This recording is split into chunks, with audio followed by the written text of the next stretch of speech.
What it do? Beer Gang Bacon Bits, beautiful people. Your girl poet WPGC TV. Let me just tell you what a time to be alive. I'm in the presence of friendship, brotherhood, and greatness. Jussie Smollett in DC. Finally, the Summer of My Music tour is here. Had to wait for him to tour Europe. We'll talk about that in a minute. But tonight, U Street. Wow, gone a long way from the Mighty Ducks to U Street. It's been woo. So first off, congratulations. I love you. Some of my music dropped March 2nd, and you have been gone with the wind, fabulous. I don't know about all that. Actually, it's been really fabulous to watch. But so from the album you toured Europe, how was that experience for you? It was incredible. It was so many different people. All the black people that's in Germany. Surprise! We everywhere. Really everywhere. We are everywhere. No, it was really, really beautiful. It was, every show was sold out. You always kind of go and you're like, I don't know, like, am I known in this country? Do they watch the show? Do they know my music? But they did, and they were wonderful. Everybody, every single night was just wonderful. We did 3 dates in Germany. We did Frankfurt, Berlin, Cologne. We did in France, some dates in France, Orléans, Cannes. We did Geneva, Switzerland. We did so many dates. We did Dubai before we went to Germany. It was dope. It was dope. In December, we'll do Africa. We're going to do like 11 nations in Africa. I love it. So I have to ask, did you find any hidden treasures, like the little spot you found in Zurich where you came up with the croissant, French toast? Oh, my God. You read the book. I read everything. You really read the book. So I must know, did you find any hidden treasures? I'm about to take my little vacay. Yeah. I believe, I want to say it was Berlin. We found a bomb Turkish restaurant. And so from that moment on, every single place that we went out after a show, I was asking to just find me a bomb Turkish restaurant. It just has like really good white fish and salad. I'm told that when you travel, you're supposed to ask the folks that live there, where do you go to get your favorite whatever? Do. Because you definitely do. You don't go. You certainly don't ask the hotel. You know what I'm saying? You don't do that. You go and you go to the hookah spot and you say, "Yo, where's some good? Man, we gotta get that good fish. We gotta get that lemon good pepper chicken. wings." Lemon pepper. And where can I get that honey? That sticky honey chicken wings like at BBQ. Shut up. Now, when you're on tour, is there a piece of home that you take with you? Like, when I travel, I take a picture of my mom. I don't want to hear anybody's mouth about this. And I prop it up somewhere in my hotel. Do you take anything that's like off stage? I've seen my tribe. I'm going to relax. Is there a favorite, like, hoodie, blanket, pair of socks, person? There's my weed. Edit. Always find fresh marijuana wherever you go. Oh my Lord! Kidding. Or am I? Dun dun dun. I have a monkey, a stuffed animal monkey that I've had since I was a year old, and it has traveled more places with me than any human being I know. Aww. It's gone everywhere with me. It's been all over the world. Yeah. I want to be that monkey. Now, earlier, when I mentioned Zurich, we talked about the family cookbook. I actually like it. Recipes and Moments is the perfect way for that because it's kind of like, when you eat, it's an experience and you fellowship. Yeah, definitely. Any sauce lines or anything coming out? Because them recipes in that book, I know, they were off the chain. were like, I burnt 3, but I'm getting better. Getting better, boo-boo. By the time we hook up again, I'll be able to cook you something out that book. At least one. At least one. By the end of this year. They fancy. So, pan line, cookware line. Because let's be rolling. It definitely, we be hustling. And I love that they hustle like, together. Where that paper? Where that paper? It's 6 of them. So it's kind of like me, you, Jake, Jazz. We gonna tackle this journey. Look, y'all go handle that, and then we regroup. I'm sure that Jake and Jazz specifically will definitely be doing more of that. I'm a stick to my music for a little bit. I'm tired, y'all. Shit. Mama Janet, this what we gonna do. I'm like, mommy, I got it. Like, shut up. No, I'm kidding. But I think that's a testament, actually, to your family. The fact that not too many, I won't say that, correction. A lot of folks that start as child entertainers, by the time they're adults, they're functioning, sometimes barely. But y'all have managed to go through all the generations and the decades and all the ups, downs, and in betweens. Yeah, I mean, I think it's for different reasons. I think it's obviously number one, and more than anything, it's our mother, the way that we were raised. But I also think that I was very blessed that we were working child actors, but we weren't famous like that. You know what I'm saying? Like we didn't have like Lindsay Lohan had, people, stalking her and taking pictures and, like looking at every single step that she did. We didn't have that. We lived a complicated but as normal of a life as you possibly could. So I do think that, there was a different situation with us than we were so protected and so guarded. And in some people's opinions in Hollywood, like to a fault, but to a fault, that's why we are, we're still together as a family unit. Our family is intact, and it was never a thing of my mother, honest to God, even though it became the family business, she still treated it like it was Little League. You know what I'm saying? Like it's something that you do, and she always educated us about it. So I think that, that's why I always understand. I always look at other people. I'm like, yo, if they had a hard time growing up and kind of making that transfer to adults, I just send love to them, because that's not easy. It's not easy, having celebrity now. It certainly is not easy as a kid. God, oh my goodness, I couldn't imagine. So even as an adult, I have to ask, between Empire, you putting out an album, you're doing a tour in Europe, you're now on the U.S. leg of your tour. How do you keep your beard and your edges together? Because that is a lot. That is a lot. We saw you step behind the camera on Empire. America Divided just came on. I'm sorry. Hi, I'm Poet Taylor. This is WPGC sorry. TV. I didn't know if you was gonna remember that. And how, in 1965 slavery didn't end it, but it evolved. Yeah, I'm a supporter of you and inspired by your work, so I got this. Yes, you did, boo. Thank you. So I'm gonna go back to asking how you keep your edges intact. Was that? Did I just get red? Was that a straight shut the fuck up? No, it was not. Got it was slightly. Yes, it was. I didn't say it wasn't. I was gonna go with slight. But I want to get to American Divided, whose history though. You please let me get through. I'm sorry. Go ahead. I'm sorry, Popo. I'm sorry. I love you. Come on, poet. You still ain't tell us how you keep all your edges together, but I meant that question. Like, that's a lot to have on your plate. You're still very young. That is a lot. Black don't crack, and we're going to move on. There are a lot of people right now who are trying to figure out how to do what I have to do to get done what I need, but still dabble in my passion, still build on whatever my ideas are. You're managing to navigate that. So in full transparency, I'm asking, as a person that's trying to do the things at the level of which you're doing them, how do you get it done? Because some days I'll be like, 8 o'clock. Wait, what happened? So I'm You really just have to look interested. at yourself as a full-on company. And if you look at yourself as a full-on company, then everything else that you do will kind of be a subsidiary of that company. You know what I'm saying? So it's not like right now, Empire is my day job. Mm-hmm. But Catch these gems. Wait a minute. It's like a video game. The coin's about to pop out. Here we go. Empire is my day job. It is the thing that keeps me afloat. You know what I'm saying? It is the thing that finances everything else and folds into something else that can then fold into something else. So it's just about like flipping it and being like, all right, so now I'm going to do this, but it's no one thing is more important than the other. The music is not more important than Empire, but Empire is not more important than the music.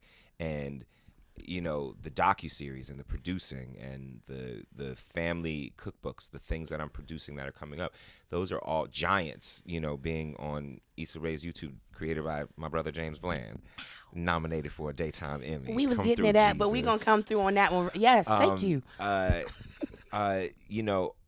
It's, to me, my entire life is about stripping away everything and saying, if money was not an issue at all, what would I do? And then once I strip all of that away, then coming back and being realistic and saying, okay, so now how can I make money off of doing what I love? And then it's hard. It's so hard, and it's hard work, but it's, even in the moments of like stress and sadness and frustration or whatever, there is such a joy that comes in it. That's why, I don't fully, I heard somebody say a long time ago, I don't remember who it was, but I connected with it. They said, I don't believe in happiness. I believe in joy, because to be happy is just like a feeling, but joy is a deep emotion that no one can take away. So even in those moments where you are sad, where you are excited or happy, those emotions can be taken away, but joy is something that lives deep inside of you, and that to me is what I carry around. It's just joy and love. And you've been putting it and leaving it on stages across the country, most recently in Philly. You'll be doing DC tonight, U Street. This set out to me because I was like, wait a minute, he bringing this album with Hurt People Free. Wait a minute, wait. And so much more. We doing a full show. Wait. Ow! On the same U Street that just did their observing of the 50-year anniversary of the 1968 riots, especially given the current tension just across this country. Do you know what it means for you to be going to each city, each country, and sprinkling seeds of love in places where people need it most? Do you understand the gravity of the work that you're doing, and what some of my music has brought to people who felt like everybody's angry and out to hurt everybody? And I understand. First of all, I love you. Thank you, boo. You do that same thing, honest to God. You do it I believe that we all do that in our own way. You know what I'm saying? What is your ministry? And your ministry is not about religion. You know what I'm saying? Mm-hmm. But what is your ministry? What is your gift? Whatever your gifts are, you're supposed to use your gifts as a ministry for love. There's no reason why you shouldn't. You know what I'm saying? Even if you're a chef, cook that meal with love. The people will feel that. You know what I'm saying? Whether you come out and you give the plate to them and you're like, yo, Negro, that shit was cooked with love. You gonna love up on this plate. Love on that shit. Love them mashed potatoes. Love them chicken wings. It doesn't matter. The people will feel the love that you put in it. If you build a house, build it with love. The people that live there will feel that love. So it's whatever you do. So I'm always just lead with love. I always say that. Just lead with love. I think that we all do that. I really do. You not only lead with love, you lead by example. I'm going to start with your Hurt People video. When I find out that the entire crew, cast, fashion, all of that, all black, but from African labor place, you went and sought this particular set of people out. Mm-hmm. You didn't have to, but you consistently continue to give back like that. Why is that part important? I told you, you wear many hats and have many limbs. Because I don't think that I give out any more than I receive. Ooh. You know what I'm saying? It's we get what we give, and sometimes people have more and they try to take what we have away. We're not gonna get into that. Whoopsie. That motherfucker that lives down the street from here. How about that part? Catch those gems. Right. Coins coming. But I get so much love, and the love that I say is not as simple as, oh, they watch the show, I'm so grateful. Oh, they buy the music, they so grateful. What you use on your hair and your skin. I'm talking about the genuine love that that people will walk up to you and they will give you, and they will say just a gem of a story or just a quick thing of. This woman came up to me, for instance, in Germany, and she said, "You saved my life." She said, "You saved my life." And she starts telling me this beautiful story about the music and how she was going through something and something she was about to do something, and she, I've heard this before, and it's strange to know that somehow your music is anyway connected to something as beautiful as that. But then she said, and the next time that I see you, I'm going to take a picture. And I said, no, we'll take a picture right now. It's fine. And my manager was there, and he's like, you can get, you stood in the line. Like, this is the meet and greet. Take the picture. She's like, no, I genuinely don't want a picture. I just wanted this moment with you.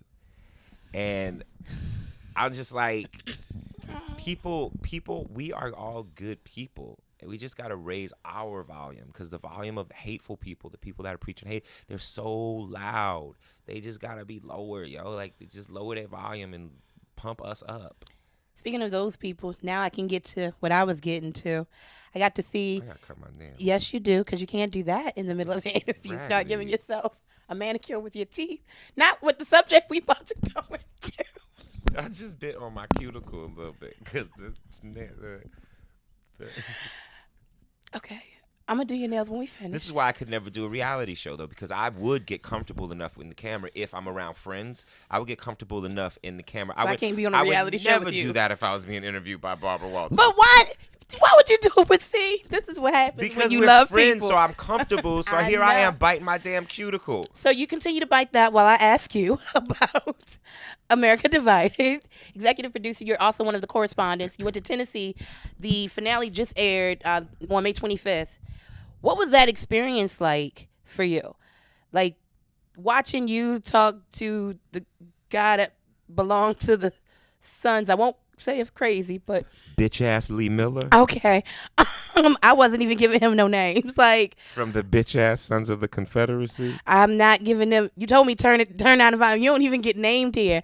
What was that experience like? Like, you know what I say? The administration. It's just things that I'm not going to give good energy to. I swear to you, the entire interview. First of all, they caught the classiest moments, and I'm very grateful to Shoshana Guy, our producer, director, and the editor, because they caught the classy stuff. I kept thinking to myself, I was like, what would Oprah do? I'm like, I don't care. I genuinely believe that Oprah would get up and she'd backhand this hoe. But she I didn't. didn't backhand Good him. job.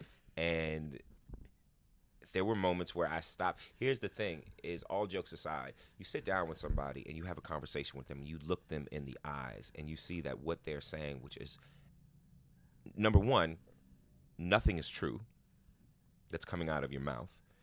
Two, it's racist, it's lies, it's all of this. But you're looking them in the eyes and you're like, but yo, you really genuinely believe this to be true. You're actually not, you're telling falsehoods, but you're actually not lying. Like, you in your heart of hearts, you actually believe that this is true. That's how brainwashed you are, you know? Mm-hmm. And it was unbelievable. But then there were also interviews during that, you know, with the woman Sharon, the older white woman. And I remember when she said, I said, why is it hard for white people to admit racism? And she said, I think that I'm just so ashamed, and I'm afraid that the shame will kill me, that I'll die of the shame. And then she said, and then on another note, I wonder, how do I repay them? What will I lose? And so it really gave me another understanding of the fact that there's so many layers to this stuff. This stuff is heavy. There's so many layers. There are multiple layers. But for me, if we never discuss it, if we don't bring the truth forward, then we have what we have now, which is just a smorgasbord of BS that's overlapping. The whole idea of truth and reconciliation. There can be no reconciliation without the truth. So, you know, do we keep on dusting it under the carpet? Do we choking on that shit? Choking right now. No, I think we beyond choking. I'm looking for somebody to do the Heimlich on the entire country, because we got like one breath left. One. I got my inhaler, though. I know you have to get ready to perform. It's always great to sit down with you. I love you. If you scroll back on WPGC.com, you'll see the moment we met. I had longer hair. He had damn near no hair. It's true. Yeah. I found out I got to cut my hair for season 5. Oh, come on, yo. Yeah, I got to cut my hair. I got to cut my beard. Anybody want some bundles? Y'all want some bundles? I'ma donate You should my donate your hair. hair. Yay! I'ma donate my hair. Ah! I'ma see some little children walking down the street With I'ma be Jussie like, curls. That's my ponytail. Like I did something good though. That's my man bun. Now if I see some new Negro out there with a Jussie hair lace front beard, I am here for it. that's a problem. No, it's not. That's a problem. Because right now, I take this look and No, a roll with lace it. front beard though. They make those, and it's not somebody's fault that they were born with an adult baby face. I'm gonna walk around. And this is when we know it's time We to should go. make some Jussie hair earmuffs. WPGC TV, Summer My Music Tour, coming to a city near you. DC gets blessed tonight. JussieSmollettMusic.com, at Jussie Smollett everywhere that you are. Make a scarf. We gonna make a scarf out of this man curls, and we gonna see kids walking all around the world with them Jussie muffs, some stuff on my chest. He gonna be like, yeah, my curls, they did it the best. Now, can you go to your sound check? We got things to do. It's WPGC 95.5. That shit was dope. I love you.